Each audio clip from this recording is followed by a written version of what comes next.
ঢাকা শহরে কুড়িল ফ্লাইওভারের দিকে আসলে যদি নতুন কেউ ঢাকায় আসে যে এখানে ফ্লাইওভারে উঠবে নামবে, তো পুরাই তালগোল পাকায় ফেলবে।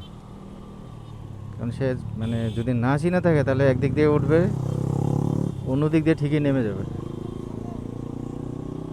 ওই যে ওই ভাই মনে হয় ভুল করছে, আমি তো টান দিয়ে চলে আসলাম। ওই যে আঙ্কেলকে জিজ্ঞেস করতেছে যে খেয়াল করি নাই। উফ, এখন বাজে কয়টা? 4:30।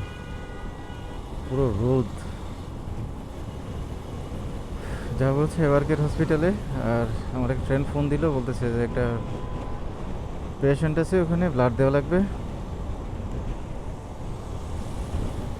তাই যেহেতু আমি একজন রক্তযোদ্ধা, মানে সেই 2006 সাল থেকে নিয়মিত ব্লাড দিয়ে আসতেছি, এখনো পর্যন্ত দিচ্ছি। আল্লাহ যতদিন সুস্থ রাখে সবল রাখে ততদিন ব্লাড দিব ইনশাল্লাহ। যেহেতু ফ্রেন্ড ফোন দিল, তাই এবার কেয়ার হসপিটালের দিকে যাই। 2 দিন আগে দেওয়ার কথা ছিল, পরে ডোনার আমি তো রেডি ছিলাম।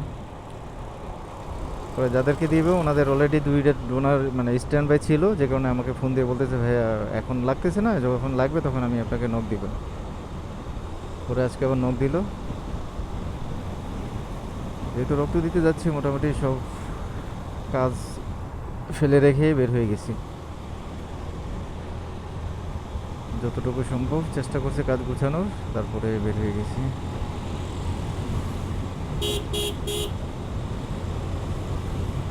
ও 300 ফিটে দুপুরবেলায় রোদ, মানে রৌদ্রোজ্জ্বল যে একটা ওয়েদার, এই ওয়েদারে মানে এই সমস্ত রাস্তা রাইড করতে সে পরিমাণ মজা লাগে।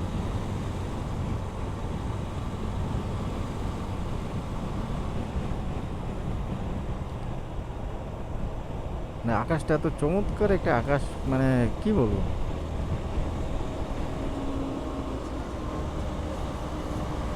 কি হইলো, এত জ্যাম কিসের?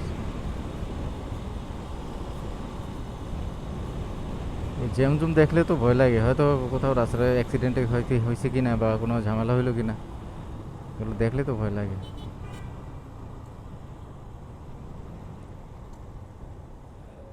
300 ফিটের এই রাস্তা, এই জায়গাটাতে এই প্রথম এত জ্যাম দেখলাম। এত জ্যাম, কোনো কারণ তো খুঁজে পেলাম না। সামনে গেলে হয়তো বোঝা যাবে আসলে জ্যাম কিসের কারণে।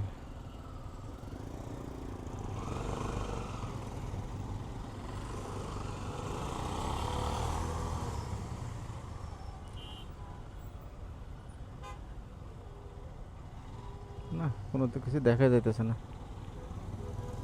কি রে ভাই, হুদায় বামে চাপাইতে থাকে। আরে ভাই তুমি সোজাই থাকো, বামে চাপাই লাভ কি, আমাদেরকে যাইতে দাও।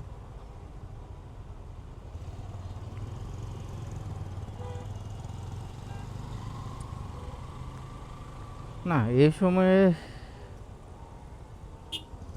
অ্যাক্সিডেন্ট করলো? না তো গাড়ি কোনো সমস্যা হয়েছে, এই কারণে রাস্তা ছোট হয়ে গেছে। আর একসাথে অনেকগুলো গাড়ি ঢোকাতে যেতে পারতেছে না, জ্যাম হওয়ার কারণ হচ্ছে 2টা গাড়ি বাম পাশে চাপায় রাখছে, এছাড়া কোনো কারণ নাই।